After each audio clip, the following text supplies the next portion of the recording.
Now before I get into this review, I want to thank you for 400 subscribers.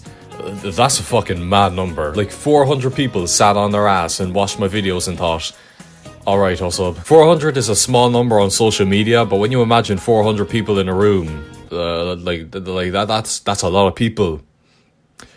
I don't know where I'm going with this, and I'm not that great at expressing my gratitude, but just thank you. Honestly, just thank you, and hopefully I can reach 500 by at least before 2021. That's all. Now, enough waffling. Let's get on with the review.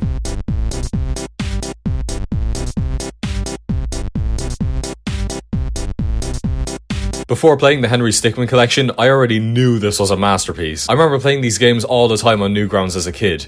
I fucking love this shit. It stuck out in a sea of Adobe Flash games because this wasn't just some bite-sized minigame. It could actually take a while to complete the full thing. But that was, I'm not even 18 and I feel old saying this, but that was years ago.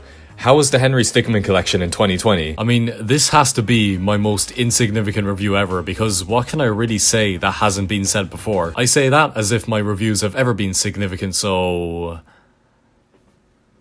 Henry Stickmin Collection comes with 6 episodes. Breaking the bank, escaping the prison, stealing the diamond, infiltrating the airship, and fleeing the complex all make a return, as well as a brand new episode called Completing the Mission. Each episode gets noticeably larger with more paths and endings. I mean, Breaking the Bank has one ending, while Completing the Mission has...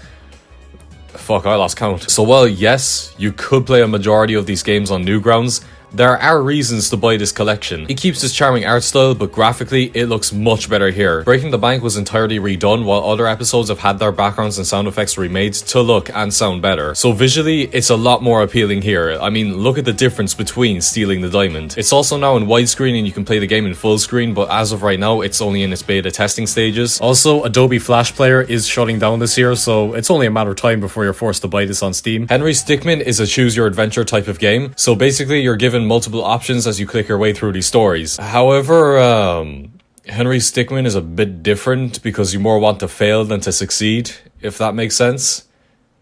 No, it fucking doesn't. Many of these options lead to failure, which leads to... what the fuck is going on here? Yeah, there's a lot of haha funny moments, but the stories themselves are actually very snappy, clever, and exciting. It's fun to watch how Henry deals with these situations and how it'll turn out in the end. I also like the many references to other video games and even a couple of anime shows. Some are blatantly obvious, like Metal Gear Solid and what's that? I think that's Chrono Trigger, while others are fairly subtle.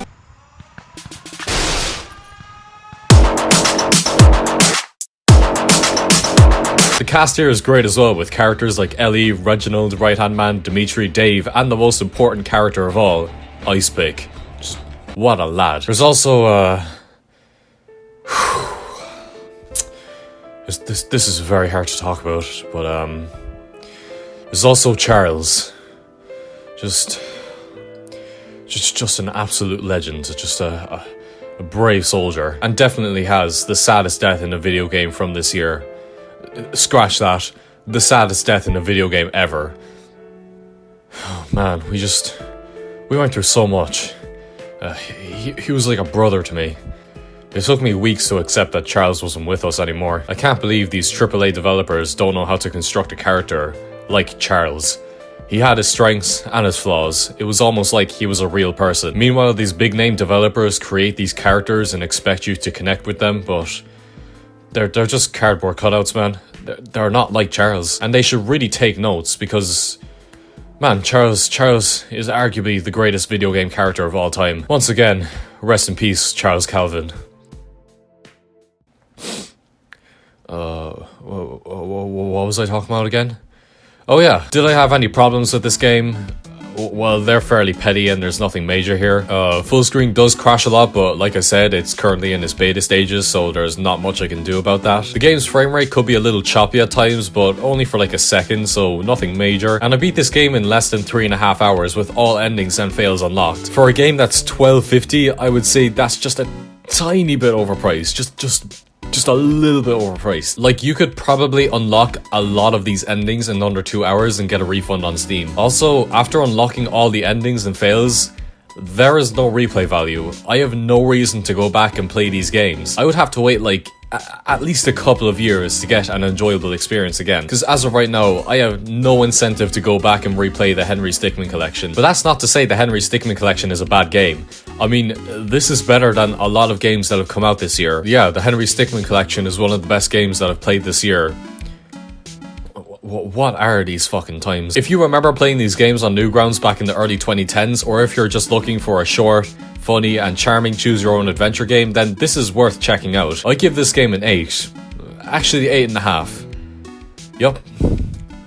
That's all I gotta say. Nothing else.